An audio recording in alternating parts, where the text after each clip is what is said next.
Dennis Rader, in full Dennis Lynn Rader, was also known as BTK, or the BTK Killer. He was born on March the 9th, 1945 in Pittsburgh, Kansas. He was an American serial killer who murdered 10 people over a span of 3 decades, before his arrest and confession in 2005. He called himself BTK because he bound, tortured, and killed his victims. Edgemore. All right. Can you tell me approximately what time of day you went there? Somewhere between 7 and 7:30. This particular location, did you know these people? No, that's no, that was part of my, I guess my what you call fantasy. These people were selected. All right. So you Okay. you were engaged in some kind of fantasy during this period of time? Yes, sir. All right. Now, when you use the term fantasy, is this something you were doing for your personal pleasure? Sexual fantasy, sir. I see. So you went to this residence, and what occurred then? Well, I had did some thinking on what I was going to do to either Mrs. Otero or Josephine, and basically broke into the house, or didn't break into the house, but when they came out of the house, I came in and confronted the family, and then we went from there. All right. Had you planned this beforehand?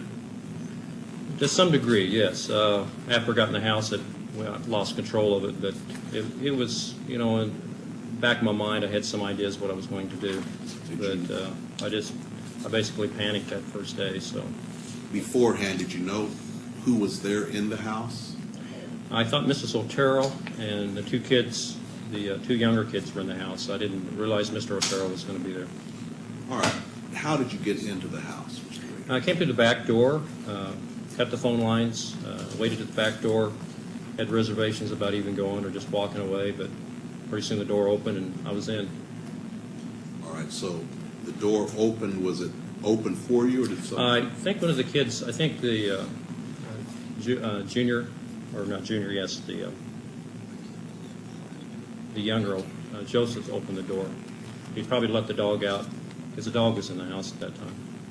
All right. When you went into the house, what happened then? Well, I confronted the family, pulled a pistol, confronted Mr. Otero, and asked him to, that I was there to, basically, I was wanted to get the car. I was hungry, food, I was wanted, and asked him to lie down in the living room. And at that time, I realized that wouldn't be a really good idea, so I finally, the dog was a real problem, so I asked Mr. Otero if he could get the dog out, so he had one of the kids put it out. And then I took him back to the bedroom. You took who back to the bedroom? The family, to the bedroom, the 4 members. All right. What happened then? At that time, I tied him up. While still holding him at gunpoint? Well, in between tying and yes. Yeah. All right. After you tied them up, what occurred? Well, they started complaining about being tied up, and I re-loosened the bonds a couple of times. Tried to make Mr. Otero as comfortable as I could. Apparently had a cracked rib from a car accident, so I had him put a pillow down for his head. Had he put a, I think he's a Parker or a coat underneath him. They talked to me about giving the car and whatever money. I guess they didn't have very much money, and there I realized that I didn't have a mask on or anything. They already could ID me, and made a decision to go ahead and put them down, I guess, or strangle them. All right. What did you do to Joseph Otero Sr.? Joseph Otero? Yeah, Okay. Joseph Otero Sr., Mr. Otero, the father. I put a plastic bag over his head and then some cords and then tightened it. This was in the bedroom. Yes, sir. Did he, in fact, suffocate and die as a result of this? Not right away. No, sir, he didn't. What happened? Well, After that, I did Mrs. Otero. I had never strangled anyone before, so I really didn't know how much pressure you had to put on a person or how long it would take. But Was she also tied up there in the yes, bedroom? yeah, both their hands and their feet were tied up. She was on the bed. Where were the children? Josephine was on the bed, and Junior was on the floor this time. So we're talking first of all about Joseph Otero. So you'd put the bag over his head and tied it, and he did not die right away. Can you tell me what happened in regards to Joseph? He moved over real quick like, and I think tore a hole in the bag, and I could tell that he was having some problems there. But at that time, the whole family just went, they went panicked on me, so I worked pretty quick. I got What did Mrs. you? You worked pretty quick. Well, What I mean, did you do? I strangled Mrs. Otero, and she went out, or passed out. I thought she was dead. She passed out. Then I strangled Josephine. She passed out, or I thought she was dead. And then I went over and put a bag on Junior's head, and then if I remember right, Mrs. Otero came back. She came back and. Sir, let me ask you about Joseph Otero Sr. You Senior? indicated he had torn a hole in the bag. And what did you do with him then? I put another bag over it, or either that or if I recollect, I think I put either a cloth or a T-shirt or something over his head, and then another bag, and then tighten it down. Did he subsequently die? Well, yes. I didn't just stay there and watch him. Then I was moving around the room. But All right, so you indicated you strangled Mrs. Otero after you had done this, is that correct? now I went back and strangled her again, and that finally killed her at that time. So this is in regards to count 2. You had first of all put the bag over Joseph Otero's head, and he tore a hole in the bag. Then you went ahead. Did you strangle Mrs. Otero then, Okay. or did you go First back? of all, Mr. Otero was strangled, or a bag put over his head and strangled. Then I thought he was going down, and I went over and strangled Mrs. Otero. And I thought she was down. Then I strangled Josephine. Thought she was down, and then I went over to Junior and put the bag on his head. After that, Mrs. Otero woke back up, and she was pretty upset and what's going on. So I came back, and at that point in time, strangled her for the death strangle at that time. With your hands or what? No, with a cord, with a rope. And then I think at that point in time, I redid Mr. Otero, put the bag over his head, went over, and then took Junior. Before that, she asked me to save her son. So I actually had taken the bag off, and then I was really upset at that point in time. So basically, when Mr. Otero was down, Mrs. Otero was down, I went ahead and took Junior. I put another bag over his head and took him to the other bedroom at that time. What did you do then? Put a bag over his head. I put a cloth over his head, a T-shirt, and a bag so he couldn't tear a hole in it. And he subsequently died from that. And then when I went back, Josephine had woke back up. What did you do then? And I took her to the basement and eventually hung her. All right, you hung her in the basement? Yes, sir. All right, did you do anything else at that time? Yes, I had some sexual fantasies. But that was after she was hung. All right. What did you do then? Went through the house, kind of cleaned it up.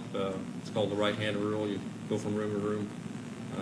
Picked everything up. I think I took Mr. Otero's watch. I guess I took a radio. I forgot about that, but apparently I took a radio. Why did you take these things? I don't know. I have no idea. Just What happened then? I got the keys to the car. In fact, I had the keys, I think, earlier before that because I wanted to make sure I had a way of getting out of the house.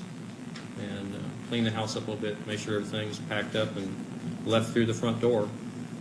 And they went over to their car, and then drove over to Dillon's, left the car there. then eventually walked back to my car. All right. Now, sir, from what you have just said, I take it that the facts you've told me apply to both counts one, all of counts 1, 2, 3, and 4. Is that correct? Yes, sir. Now, Mr. Rader.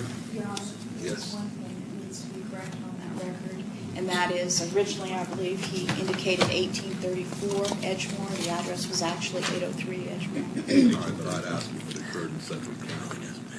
He indicated what had happened. I don't believe the exact address is important.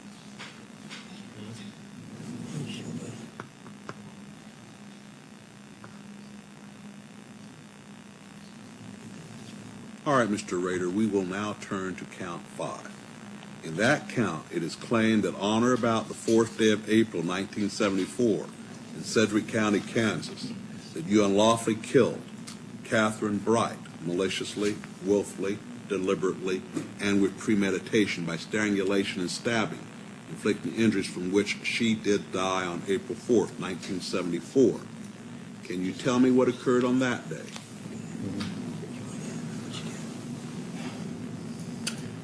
Well, I don't know how to exactly say that. I had many, what I call them projects. They were different people in the town that I followed, watched.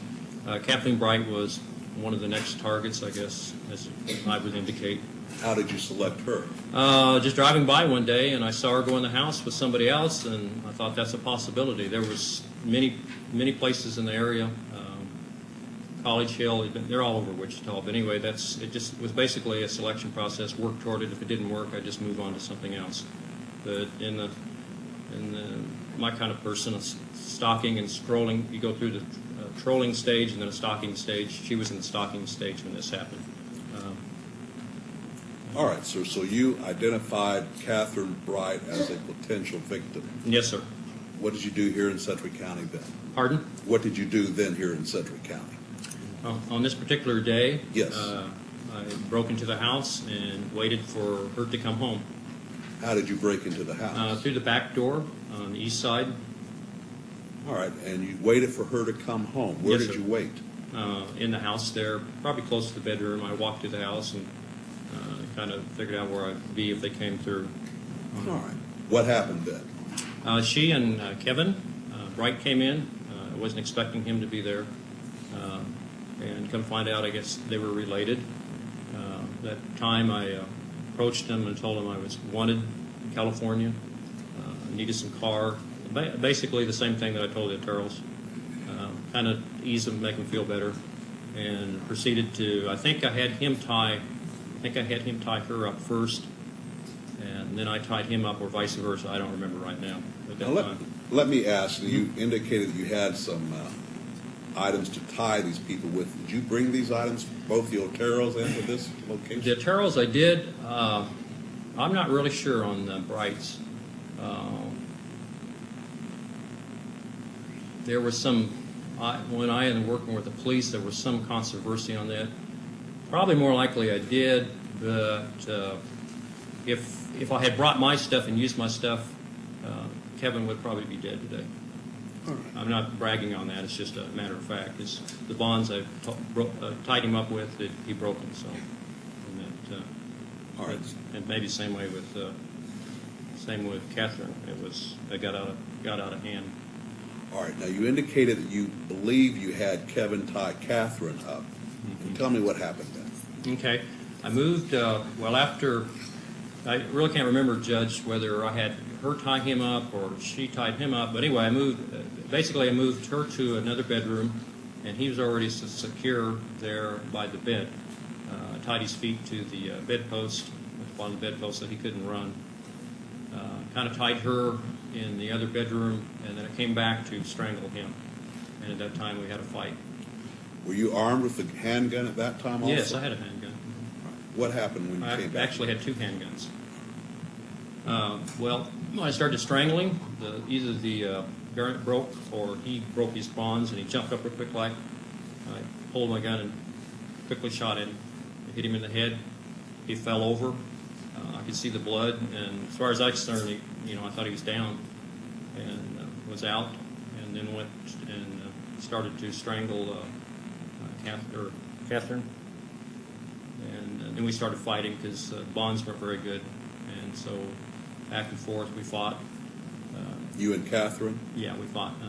And I got the best of her, and I thought she was going down, and then I could hear some movement in the other room. So I went back, and Kevin, no. I thought she was going down, and I went back to the other bedroom where Kevin was at, and I tried to re-strangle him at that time. And he jumped up, and we fought, and he at that time shot me because he got the other pistol that was in my shoulder here. I had my Magnum in my shoulder. So, In a originally shoulder holster? Hmm? Did you have it in a shoulder holster? Yes, and I had the Magnum in my shoulder holster. The other one was a 22. And we fought at that point in time, and I thought it was going to go off. I jammed the gun, stuck my finger in there, jammed it. And I think he thought that was the only gun I had, because once I either bit his finger or hit him or something got away, and I used the 22 and shot him one more time.